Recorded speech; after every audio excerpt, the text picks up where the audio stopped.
Hello, everyone, and welcome to another exciting episode of Scoliosis Dialogues. This is an SRS podcast. My name is Jaysson Brooks. I am a pediatric orthopedic surgeon at the Scottish Rite Hospital for Children in Dallas, Texas, and I'm also very honored to serve as the chair of the newly formed podcast committee. This is a very special episode because here we are talking about our upcoming annual meeting, and we have some really special guests here to help us talk about it. I would love to introduce my co-host here, Dr. Agarwal. Hi, how are you? Thank you so much for having us with you here, Dr. Brooks. I'm one of the attending neurosurgeons at WashU in St. Louis, and I'm excited for this upcoming meeting, especially because we have the opportunity to travel to Europe. Absolutely. I've already been practicing my words, and I'm sure that I'm not going to do very well with this new language. But more importantly, we have the mastermind behind this program, Dr. Shay Bess, and we would love for you to come in and introduce yourself and tell our listeners where you are, what you do for the SRS, and kind of why you're truly one of the linchpins for this meeting. Thanks, Jaysson. Thanks, Nitin. Really pleasure to be here today. So I'm a spine surgeon here in Denver, Colorado. I'm also the 2022 annual meeting scientific program chair. And so Justin Smith and I made the half-day course and then decided on aspects of the educational format, and then also made the scientific program. So reviewed all the abstracts submitted this year with all the section leaders, and then chose the format, and then also chose what we thought were the best abstracts, which will appear on the HIBS section on Friday. So a ton to go through. It has been just a gob of work. However, I think the program that we have this year is going to be absolutely phenomenal. So if people want to figure out why their abstract wasn't accepted, then they can come directly to you. Is that right? That's exactly right. And we can go through all the grades. It's interesting, Jaysson. That's a really good point, though. So let me pull up some numbers. I'm going to pull this up in the background, right? So we had, where is it? We had 1,086 abstracts submitted in consideration, of which 155 abstracts were selected for a podium presentation. So it's about 14%, extremely competitive. Another 12 abstracts were accepted for a case discussion, 10 for the half-day course, and then we had 46 abstracts for poster presentation. So extraordinarily competitive this year. And I think the SRS typically is. And if you look at the how we went through the abstracts, I can tell you every single abstract was read. The format that we go through it is there is an initial overview with an Olympic scoring system by minimum 5 graders for the abstract review committee. And then from that review committee, as well as the program committee, we chose section leaders based upon the topics for which you submit to the SRS: adult spinal deformity, adolescent idiopathic scoliosis, neuromuscular, quality, safety, value, complications, et cetera, basic science. And then we had minimum 2 Zoom calls with all of the section leaders voting on each of the abstracts, and then chose the abstracts accordingly, to some degree based upon the proportion of abstracts that were submitted, but then also really shot for high quality abstracts. And so wanted to make sure that the writer and the authors were clear about their hypothesis. It was truly hypothesis driven research, that they were very rigorous in terms of their methodology and their statistics, and that their conclusions made sense. We also made a lot of changes this year to the abstract, at least submission and presentation process. Namely, we gave people more space to explain themselves, and gave them an increased character count to 2,500. We also eliminated redundant sections so they could really dive in on the methodology, so it wasn't short-shrifted.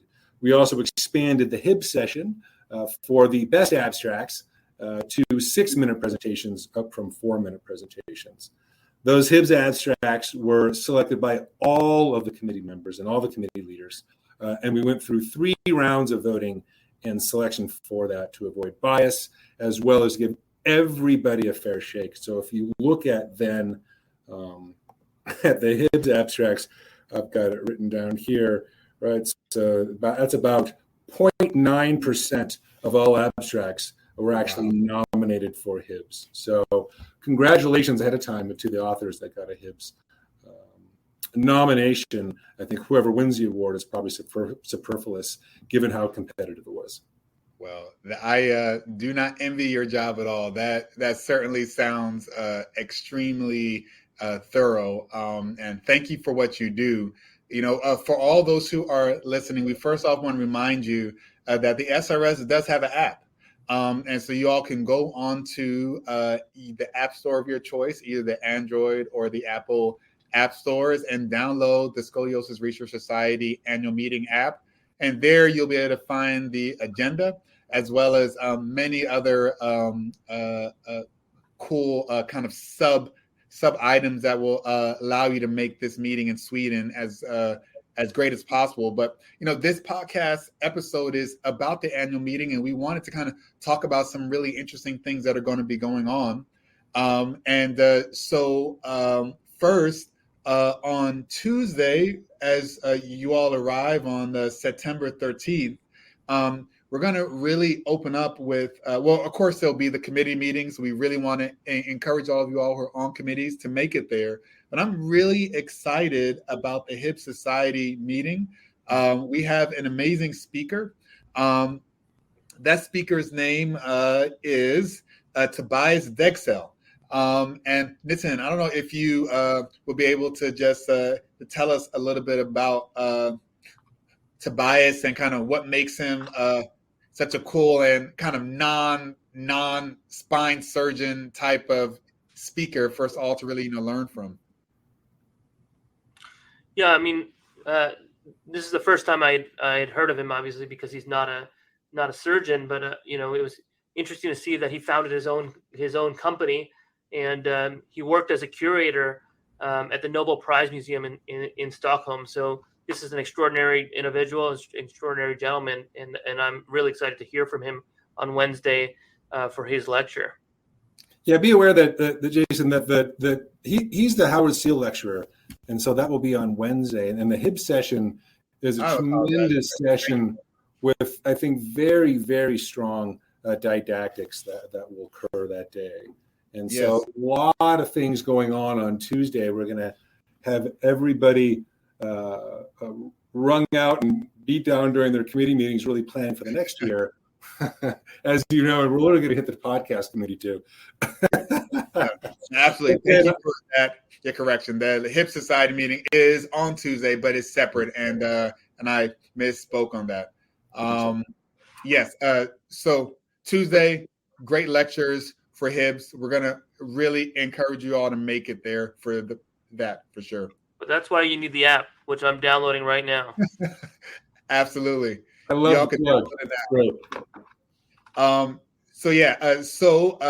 The Howard Still lecture, we just talked about who's going to be our keynote speaker for that.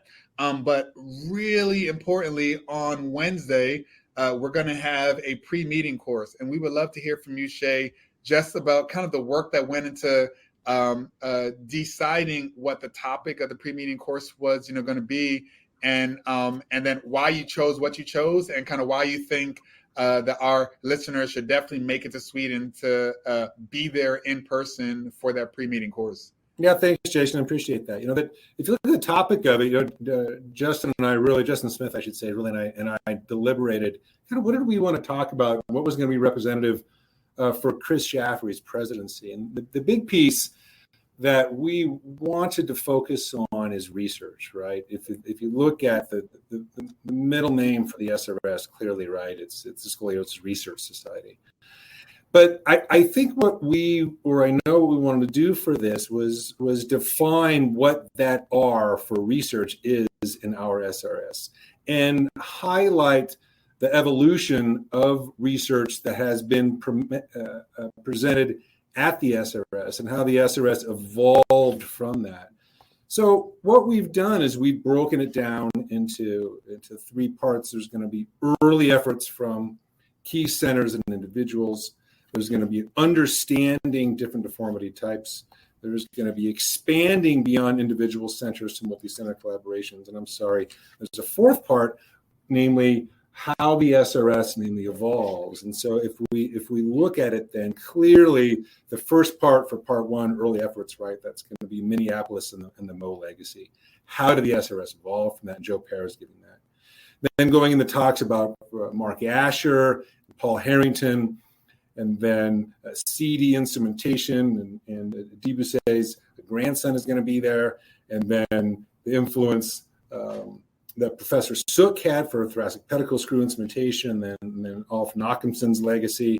And then we get into different deformity types, including early onset and AIS and adult spinal deformity and cervical, and then why those are different and how those different pathologies has shaped not only how we do research, but then also the quality of the research that is presented then at the SRS.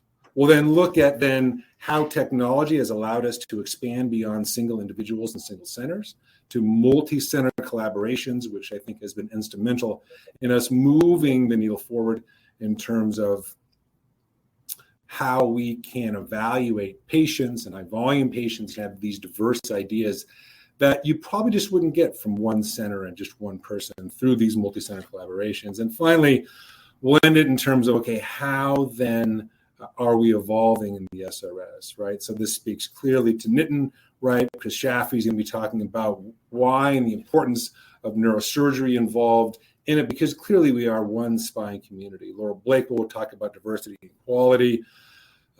Chris Ames will talk about the data aspects and how that's evolved things. And I'll talk about a new app actually that we're creating for the SRS. And then Marinus de Kluver will close us out looking at the SRS questionnaire. So there's a whole bunch of information and new topics, namely honoring the old, but also looking how we ring in the new for the SRS at the pre-meeting course. I must say I'm most excited about part 3 of that pre-meeting course, where I really think for the first time, we're going to have kind of thought leaders from HARM study group, the pediatric spine study group, the international spine study group, the European spine study group, and the American spine registry kind of all there. And I think me and Nitin, we're kind of young enough that we came up in the age where these groups were already there. And we were able to benefit from kind of all the information that came out of there. And so it's going to be really cool to kind of have them all on the same stage, kind of showing all that they have contributed to the field of spine deformity and continue to contribute. Jason, I totally agree. That's the fun part of it is all of us now just kind of share things, I think, together in terms of where we come from, where we're going, but then also inspire others that are in the audience. Good gosh, and we made this model to some degree, but build it yourself for your own interests and continue then this effort as you then become the next leaders. So that's very much the thrust of the pre-meeting course. 100%. So Nitin, is there a part of the meeting that you're most excited about that you want to tell listeners? Having just started, I think that I already recognize how much the SRS is doing for young people. And I was delighted to see that there's an early career surgeon session on Thursday, September 15th in the evening. And the emphasis on young people, there's the North American Scholarship for Residents and Fellows, but now having a part of the program dedicated to young people and to have masters of the field mentor us is quite exciting. So, I want to thank the program committee for putting that together. What are you hoping that leads to Dr. Bess? What are you hoping that the young surgeons get out of that? Oh gosh, and I think that the big piece is feeling inclusive. We batted around the idea actually of on Saturday, because Saturday is typically so poorly attended, that we would have a young surgeon and investigator presentation day. And so we will likely evolve toward that in future meetings where that Saturday then is really a podium for evolving and up-and-coming researchers and surgeons. And so I think that this forms a nice transition, I think, to be inclusive in that as we foster the membership that is coming through, because those are our future leaders, right? And so want to do everything we possibly can to then not only be inclusive, but then provide a platform for which they can highlight what their efforts and desires are. And so I think that this adds or acts as a nice stopgap as we move toward that piece to truly highlight and foster our up-and-coming researchers. Well, I was grateful to see that there was a complimentary registration for that session, but more importantly, right after, there's a social with beverages. So that is a meeting highlight for me. 100%. I actually went to the early career session in St. Louis last year. And again, it was, the SRS sometimes feels so big, and it was really nice to be around people that were kind of all at the similar stage in their careers. And it didn't matter whether you were neurosurgery or orthopedics, you did adult or peds. We all kind of had the same, battle stories. We all kind of had that slight tinge of lack of self-confidence and, wanting validation in terms of kind of what we were doing. And so it was really nice to find that, solidarity. Cool. And it's a really cool program that's being led there. Jaysson, I agree with you. I think, again, the piece of solidarity, because it is one society, and how do we unite and advocate for each other? I think that's a big piece. One of the things that I ask the people, the attendees at the meeting, look for common themes. So what we've done for each of the sessions, right? There's, again, adolescent idiopathic and adult and quality safety value complications and early onset. We very much tried to generate a theme. And so they weren't these haphazard presentations of disjointed abstracts with topics that didn't really speak to one another. What we wanted to is pick the best quality, and then from that quality, provide then a common theme by which those abstracts fell under from a conceptual umbrella standpoint, so that the moderators, but people in the audience, were able then to either ask questions based upon a theme that hopefully spark ideas in them, or even in some of the stories or some of the abstracts, compare and contrast, because there are going to be some very similar abstracts, albeit very high quality, pitted one against another. And so I hope that the audience will challenge then the presenters, because again, this is a congenial platform. We're all trying to inspire each other and trying again to improve care as well as research for which we provide for our patients and our society. Awesome. Well, Dr. Bess, I know this has been a monumental task that you and Justin Smith have undertaken. We appreciate all that you're doing. We want to remind our listeners again that there is an app. Please go onto the App Store and download it. And you will be able to kind of get a little preview of how amazing our annual meeting will be. And we look forward to seeing everyone in Stockholm, Sweden, come this September. Thanks, Jaysson. I want to especially say thank you and congratulations to all the reviewers, and especially the topic leaders. They work so hard to create this program. This program isn't just Justin and I's, it's the entire committee. The committee did an amazing job. And Cineas Alvarado, who's since left, was a pleasure to work with. But this is really our program. So it's a pleasure that we all get to share it together. Excellent. All right. You all have a wonderful evening, and we will see you in Stockholm. Thanks, Jaysson. Thanks, Nitin. Great job. Bye-bye. Thank you. Bye, guys. The Scoliosis Research Society is a nonprofit professional organization made up of physicians and allied health personnel. Their primary focus is on providing continuing medical education for healthcare professionals and on funding and supporting research in spinal deformities. Please visit srs.org for further information.